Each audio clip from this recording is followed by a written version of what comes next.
This is Riju from Sportskeeda. I recently caught up with the star of the 83 Weeks podcast, Eric Bischoff, and you can check out snippets of our chat right here.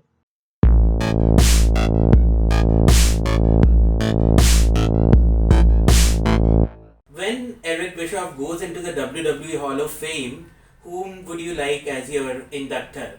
Well, it's funny. It's almost like clockwork. I start getting those questions every year right around January. I don't think about it, honestly. I don't.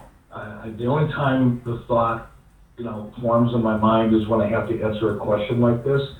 And unfortunately, first of all, to be honest, I don't think it's going to happen, and for a variety of reasons.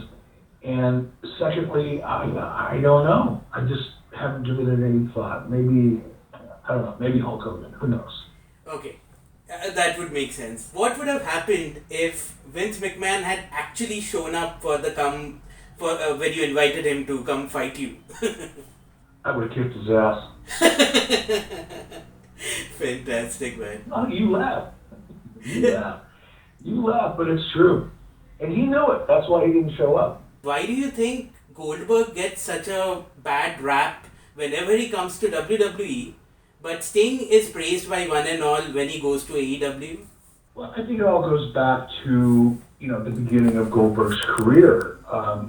Bill Goldberg became a megastar almost overnight. And as a result of that, Bill Goldberg was thrust into the limelight in main event matches with top level talent without really having the experience that would enable him to have longer, more dramatic types of matches that you would see out of a Sting or a Chris Jericho or you name it, any of the other top stars. So I think because of Bill Goldberg's limited experience in the very beginning, and the fact that Bill didn't really develop a much broader skill set in terms of his technical abilities in the ring, fans sometimes look at Bill Goldberg as a limited star in terms of his in-ring ability. And I think there's some resentment, in the eyes of the fans for that.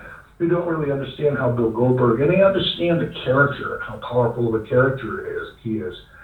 But because of the limitations that he has in terms of what he can do in the ring, I think there's just a little bit of resentment or resistance, if you will, to Bill Goldberg. How the idea of pairing Scott Steiner and an actual tiger on Nitro came about?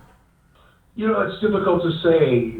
Ideas are very spontaneous sometimes, and they're the result of collaboration amongst, any number of people. It would be very difficult for me to identify the person, responsible for coming up with that idea initially. It's very difficult to say, especially, 20 years later at this point. Please, you can find me wherever you get your favorite podcasts, 83 Weeks with Eric Bischoff, and definitely want to invite the listeners to adfreeshows.com. There's a plethora, I love using that word, a plethora of great talent and great content over at adfreeshows.com. Myself, Tony Schiavone, Jim Ross, Arn Anderson, just a ton of great talent. We've got some new content that we do every single week. We're producing new content, as well as your ability to listen to the podcast without having to listen to any of the ads. So either adfreeshows.com, or if you want to listen to the podcast, 83 Weeks with Eric Bischoff, wherever you get your favorite podcast.